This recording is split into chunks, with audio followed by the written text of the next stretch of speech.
تو آپ اپنی چھڑی کو لہراتے رہیں، پھر جو مرضی کریں، لیکن آپ کو یہ حق نہیں ہے کہ دوسرے آدمی کے ناک پہ مار دیں۔ تو دوسرا جرنلزم جو ہے وہ ٹھیک ہے، تھرڈ ورلڈ کنٹریز کے اندر اتنی آزادی نہیں ہے، بلکہ فرسٹ ورلڈ کے اندر بھی آزادی نہیں ہے۔ جو کچھ ڈونلڈ ٹرمپ صحافیوں کے ساتھ کر رہا ہے امریکہ کے اندر، وہ دیکھ لیں آپ۔ اچھا صاحب مجھے ایک چیز تو تو بتائیں۔ ایک چھوٹی چیز، تو پاکستان میں ہو سکتا ہے اتنی آزادی نہ ہو، لیکن اس کے باوجود بہت سارے جرنلسٹ ہیں، کالم لکھ رہے ہیں، کچھ ایشو نہیں ہے، میں بھی لکھتا ہوں یار، اور بول رہے ہیں، کوئی ایشو نہیں ہوتا۔ ٹیلی ویژن افورڈ نہیں کر سکتا، یوٹیوب کے اوپر کر لیتے ہیں، یوٹیوب افورڈ نہیں کر سکتا، کسی اور میڈیم پہ جا کے کر لیں گے۔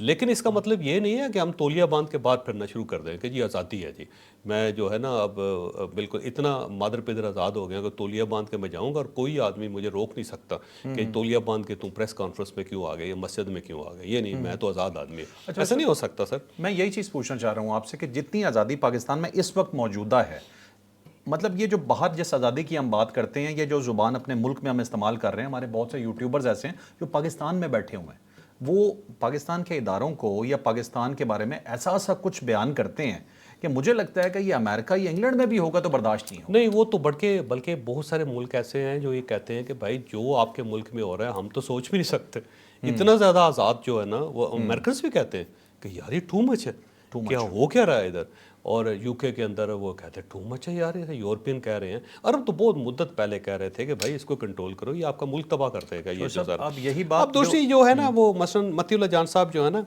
ایک تو ان کو یہ جعلی قسم کی جو فنکشن تھا وہ کرنے کی ضرورت نہیں تھی، ان کو پریس صحافیوں کلب کو معلوم ہی نہیں ہے، انتظامیہ مکر گئی ہے۔ وہ معلوم ہی نہیں ہے۔ دوسرا یہ کہ صحافیوں کو چکر دے کے آپ کو نہیں بلانا چاہیے تھا۔ تیسرا اگر آپ نے بلایا تھا تو ڈیسنٹ ہونا چاہیے، بجائے اس کے کہ آپ اپنے ملک کے ہی خلاف ہی بات کرنا شروع کر دیں یا اپنے گندے کپڑے جو ہیں ان کے سامنے دھونا شروع کر دیں، یہ بڑی زیادتی ہے۔ سب صاف بات پوچھوں تو مقصد پاکستان کو بدنام کرنا تھا میرا خیال یا پھر وہ میرا خیال ہے کوئی خبر بننا چاہتے تھے، یا کیونکہ ان کو آج تک وہ ادارہ بھی پسند نہیں آیا تو اس ادارے سے بھی جان چھڑانا چاہتے تھے۔ وہ دوبارہ سمجھتے تھے کہ ایک جہاد کا وقت آ گیا ہے اور اس کے بعد مجھے پھر جو ہے نا آزادی صحافت کا علم بردار بن کے گھوڑے پہ چڑھ کے سلطان صلاح الدین ایوبی کی طرح تلوار لہراتے ہوئے اسلام آباد کے اندر پھرنا چاہیے۔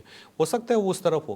بہرحال میں کیونکہ چھوٹا جرنلسٹ ہوں ان کے مقابلے میں، اور میرا کوئی اتنا پروفائل ہائی نہیں ہے کہ میں ان کو مشورہ دے سکوں، لیکن آپ کے پاس بڑا اچھا آپشن یہ ہوتا ہے کہ آپ والد محترم بھی کہہ سکتے ہیں کسی کے باپ کو، اور اسے اس کی ماں کا قسم بھی کہہ سکتے ہیں۔ جب یہ کہیں گے تو زمین آسمان کا فرق ہے، چیز ایک ہی ہے۔ تو آپ کو ڈیسنٹ ہونا چاہیے۔